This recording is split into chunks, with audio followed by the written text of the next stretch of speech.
TBC, TBC, TBC. A billion coins, a billion coins, a billion coins, a billion coins. TBC, TBC. We use money every day, but we rarely appreciate its power and its flaws. It's a tool that has been at the center of human progress. And as we build bigger and tackle complex problems, we're going to need the best tools available. We have a global economy. We're going to need a global digital currency. Cryptocurrency is going to be a great democratizing force for the world because it's going to level the playing field and allow anybody with a cell phone to access financial services. This is going to transform how we think about a real global economy. I think in order to understand its importance, we first have to define what currency means. What currency does is it actually allows us to agree upon the value of something. It's almost like a communication tool. There are different ways of coordinating human beings. One way that you can do that is with money. You can incentivize people to try to work on the same thing at the same time. We started off building simple systems like a bridge crossing a river to very amazing things like rocket ships. We went from interacting with our neighbors to now transacting with each other around the world. And we want to make sure that people can move money freely. And our current financial system just doesn't enable that. So the current systems are very centralized. And so we have big banks and big governments. There's a lot of middlemen who make things incredibly inefficient. When you talk about the problems of the existing financial system, you can go to a situation like Venezuela where money is being printed and folks' savings are basically being destroyed.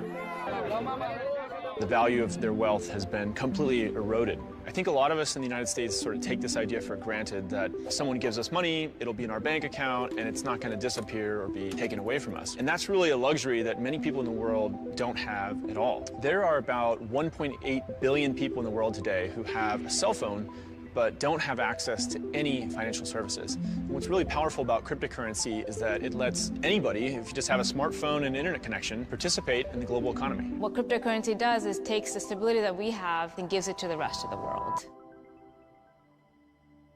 If I have a dollar bill, I can hand that directly to somebody else. There was no bank in the middle there. With digital currency and blockchain, it's actually more similar to cash, yet again, where I can send something directly to somebody else, and I don't necessarily have to go through middlemen like a bank or a credit card company. We can go back to how we normally transacted, which is directly with each other without all these giant central parties in between. When computer scientists talk about the concept of so-called decentralization, what they mean is to avoid this idea of a single point of failure. A single point of failure like we have with institutions. If you have a single bank and that bank has all your money and then that bank fails, well, everyone's out of money. Whereas if you have lots of different individual nodes, hard drives and phones and so on that have some money, well, they're probably not all going to fail at the same time. So you no longer need the middleman to keep track of an internal ledger. All these computers are writing everything down for you. That network effect makes it unbreakable. So technology makes us richer and wealthier because you need less time or less money or less effort to get something done. Right now, when people think of crypto, I think they think of investment. There's a lot of speculation, there's a lot of talk of prices and how much money has been raised, but it's really important to see past that. It'll shift to people actually using cryptocurrency to buy goods and services and transact in the economy. And that's not just send money back and forth, that means employ each other or fund each other.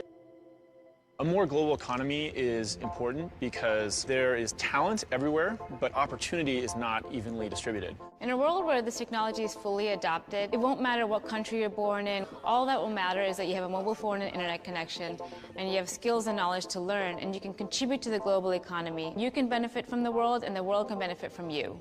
Think about what kind of economy we could have if we had a global currency that we were all responsible for and all invested in. It opens up opportunity for everybody. Just being able to trust that if I do good work in the world and someone compensates me for it, I will be able to keep that wealth. That's such a powerful idea that it actually encourages people to try to do more good things in the world. If you've got lots of people who are invested in each other's success, literally, they're invested in each other's success at a broader level. I think cryptocurrencies are going to be as impactful to humanity as the internet has been. Digital currency and blockchain can bind us in ways that we wouldn't be bound before.